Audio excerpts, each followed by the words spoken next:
કેમ છો વિદ્યાર્થી મિત્રો? આજના આ સેશનમાં આપણે ચેપ્ટર નંબર 14 આંકડાશાસ્ત્રની ખૂબ જ અગત્યની ખાલી જગ્યાનો અભ્યાસ કરીશું. ગયા સેશનમાં આપણે એમસીક્યુ જોયેલા.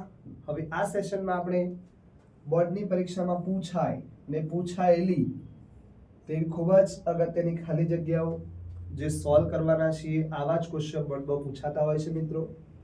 પહેલો પ્રશ્ન જેમાં તમને આપેલું છે P of E અને P of E માઇનસ જેના બરાબર -0.3 છે. બધા જાણો છો P of E plus P of E બાર જેનું ટોટલ 1 થાય. હવે કેવી રીતે સોલ્વ કરી શકાય? તો બંનેનો સરવાળો કરીશું તો આ બંને કટા. P of E અને P of E બે વખત P of E થશે અને 1 માંથી 0.3 બાદ થાય તો 0.7 આવશે. એટલે કે P of E બરાબર 0.7 ના અડધા એટલે 0.35 7 એટલે 70 પણ કહી શકાય. તો 0.35 P of E મળશે આપણને. તો આ રીતે સરસ મજાનો ક્વેશ્ચન આપેલું હતું. આપણે જાણીએ છીએ બંનેનો સરવાળો 1 થાય. શક્ય અને અશક્ય ઘટનાની સંભાવનાનો સરવાળો લોપ લઈ લઈએ તો માઇનસ પ્લસ વાળું પદ ઉડી જાય મિત્રો. બંનેનો સરવાળો બે વખત P of E. આ બંને 1 માંથી 0.3 બાદ થાય તો 0.7. ગુણાકારમાંથી ભાગાકારમાં આવશે તો 0.35 આપનો સાચો જવાબ થશે.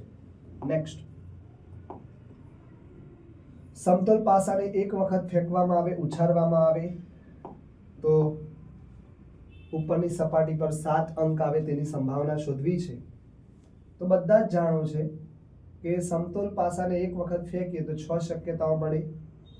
હવે 7 તો આવી શકતો જ નથી, માટે 0 થશે 0/6 એટલે કે 0 સંભાવના હશે. કારણ કે સમતોલ પાસા ઉપર 6 1 2 3 4 5 અને 6 લખેલા છે. 7 તો ક્યારે પણ આવતા નથી, જે ઇમ્પોસિબલ છે. અને અશક્ય ઘટનાની સંભાવના હંમેશા 0 હોય છે. તો 7 ન આવે માટે સંભાવના 0 થશે. લીપ વર્ષના ફેબ્રુઆરી માસમાં 5 ગુરુવાર. અગત્યનો ક્વેશ્ચન. ફેબ્રુઆરી મંથ છે મિત્રો, 29 દિવસ હોય ફેબ્રુઆરીમાં. લીપ વર્ષ માટે, લીપ વર્ષ એના માટે ફેબ્રુઆરીમાં કેટલા દિવસ હોય? 29 દિવસ હોય. કેટલા હોય દિવસો બેટા? 29 દિવસ હોય. જેને 7 વડે ભાગીએ તો 7 ચોક કેટલા થાય? 28. એક આવશે શેષ, માટે કહી શકાય કે સંભાવના 1/7 આવશે. જેટલા વધારાના દિવસો તેના છેદમાં 7 મૂકીશું. તો ફરીવાર 29 દિવસ ફેબ્રુઆરીમાં હોય, લીપ વર્ષે 7 વડે ભાગી 7 ચોક 28, એક શેષ આવશે, માટે 1/7 is the correct answer. Next, leap વર્ષના સપ્ટેમ્બર માસમાં, હવે સપ્ટેમ્બર મહિનામાં ચેક કરીએ તો January, February, March, April, May, June, July, August, September. તો 30 દિવસ છે. કેટલા દિવસ છે મિત્રો? 30 દિવસ છે. હવે સપ્ટેમ્બર મંથ છે એમાં 30 દિવસ છે. કેટલા દિવસ છે? 30 દિવસને કેટલા વડે ભાગીશું? 7 વડે. 7 ચોક 28, બે શેષ આવી ગઈ. તો આપણે સંભાવના શું લખીશું કે 2/7. જેટલી શેષ આવે તેના by 7, કારણ કે 7 દિવસનું અઠવાડિયું હોય છે. તો 2/7 is the correct answer. Next, 5 P of A બરાબર 3 P of A બાર. તો તમારે ગુણોત્તર શોધીને આપણે P of A બાર શોધીશું. સરસ મજાનો દાખલો જેમાં ઘણા બધા મિત્રોને વાર લાગતી હોય છે. 5 P of A અને 3 P of A bar. P of A ના P of A જ રાખીશું. P of R નીચે આવશે તો P of A બાર નીચે આવશે, જેના બરાબર અહીં 3 છે. 5 ભાગાકારમાં જશે. તો આપણે કહી શકીએ કે બંનેનું ટોટલ 8 થાય છે. માટે ટોટલ આપણે 8 જોઈશું. અને P of A બાર શોધવું છે, માટે એના સામે 5 છે, માટે 5/8 P of A બાર. જો P of A હોત તો 3 ના છેદમાં 8 આવત, પરંતુ P of A બાર છે માટે 5 ના છેદમાં 8 આવશે. તો આ રીતે સરસ મજાનો ક્વેશ્ચન સોલ્વ કરી શકાય. નેક્સ્ટ, P of A અને P of A બારની બાદબાકી. P of A minus P of A બારની બાદબાકી 1/6 છે. તો બંનેનો સરવાળો શું થાય? બધા જ જાણીએ છીએ 1 થાય. હવે શું કરીશું? લોપ લેતા શું ઉડશે? આ બંને કટા. તો 2 વખત પી ઓફ એ જેના બરાબર 1/6 + 1 કઈ ના હોય તો 1 હોય 6 એકા 6 1 એકા 1 6 એકા 6 તો 2 વખત પી ઓફ એ બરાબર 7/6 તો પી ઓફ એ બરાબર 7/12 પી ઓફ એ આપણને કેટલું મળશે 7/12 તો આ રીતે સરસ મજાનો 6થા નંબરનો ક્વેશ્ચન સોલ્વ કરી શકાય છે નેક્સ્ટ 7મો ક્વેશ્ચન જેમાં પી ઓફ એ અને 2 પી ઓફ એ બાર આપેલું છે 1.4 તો તમારે પી ઓફ એ બાર શોધવું છે મિત્રો તો જ્યારે પણ આવો ક્વેશ્ચન પૂછાય છે ત્યારે તમને શું આપેલું છે એ લખીશું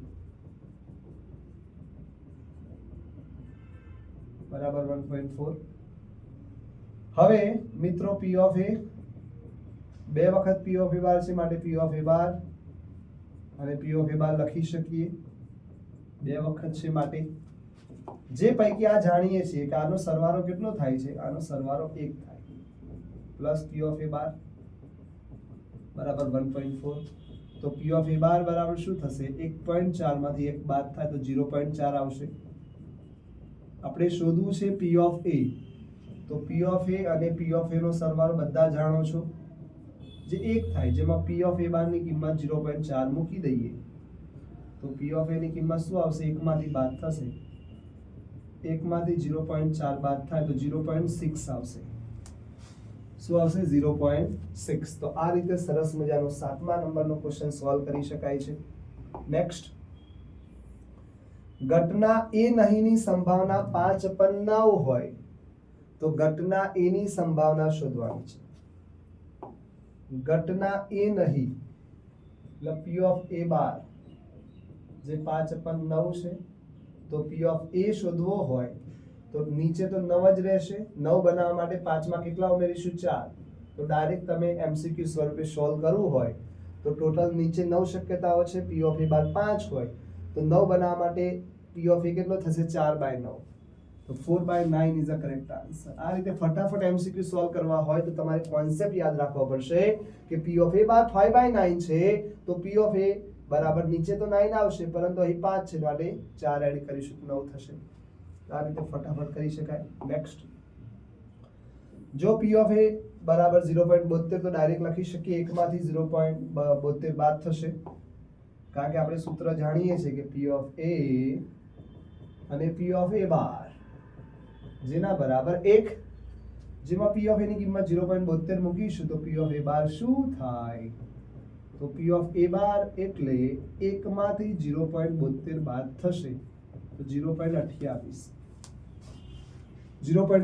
આપણો સાચો જવાબ થશે નેક્સ્ટ એપ્રિલ મહિનામાં 5 રવિવાર હોય તેની સંભાવના હવે એપ્રિલ મહિનો હોય તો કેટલા દિવસ હોય જાન્યુઆરી ફેબ્રુઆરી માર્ચ એપ્રિલ 30 દિવસ હોય 30 દિવસ હોય 7 વડે ભાગે 7 ચોક 28 શેષ 2 આવી માટે સંભાવના 2/7 થશે શેષ 3 આવે તો 3/7 શેષ 1 આવે તો 1/7 અહીં 2 આવેલ છે માટે 2/7 એક સમતલ પાસાને એક વખત ઉછાળવાના પ્રયોગમાં 3 નો ગુણિત મળે 3 નો ગુણિત મળે હવે સમતલ પાસો મિત્રો ઉછાળીએ તો 6 શક્યતાઓ મળે કેટલી શક્યતાઓ મળે 6 શક્યતાઓ એક વખત ઉછાળવાનો છે એના માટે 6 શક્યતાઓ મળશે 1 2 3 4 5 અને 6 શક્યતાઓ મળશે હવે 3 ના ગુણિતો કેટલા છે તો 3 એકા 3 અને 3 દુ 6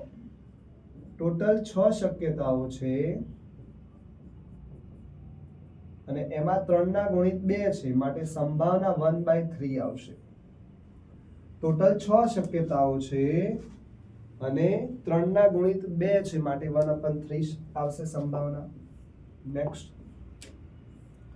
મુકેશને એક લોટરીનું પ્રથમ ઇનામ જીતવાની સંભાવના 0.7 છે ટોટલ 6000 ટિકિટ વેચાય તો મુકેશે કુલ કેટલી ટિકિટ ખરીદી હશે હવે જીતવાની સંભાવના 0.7 હોય તો ટોટલ જે ટિકિટો છે તેના ગુણાકારમાં 0.07 એટલે કે 7/100 0 કટા 60 ગુણ્યા 7 એટલે 420 ટિકિટો